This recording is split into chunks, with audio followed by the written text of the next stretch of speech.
রমজান মাসে সাধারণ মানুষের স্বস্তি নিশ্চিত করতে নিত্যপণ্যের দাম সহনীয় রাখার জন্য সরকার কাজ করছে বলে জানিয়েছেন কৃষি, মৎস্য, প্রাণী সম্পদ ও খাদ্য প্রতিমন্ত্রী সুলতান সালাউদ্দিন টুকু।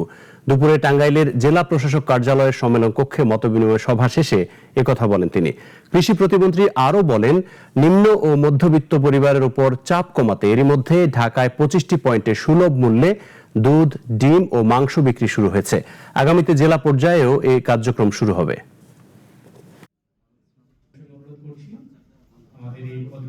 বাজার যাতে নিয়ন্ত্রণে থাকে সেই ব্যাপারে মনিটরিং করা হচ্ছে।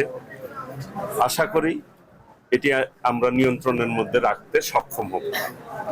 মাননীয় মন্ত্রী ইতিমধ্যেই গতকাল আমার মন্ত্রণালয় থেকে, প্রাণী সম্পদ মন্ত্রণালয় থেকে আমরা নিম্ন আয়ের মানুষদেরকে প্রোটিন জাতীয় খাদ্য সরবরাহের জন্য আমরা ঢাকায় 25টি ভ্যানের মাধ্যমে বিভিন্ন স্পটে, গুরুত্বপূর্ণ স্পটে আমরা এগুলি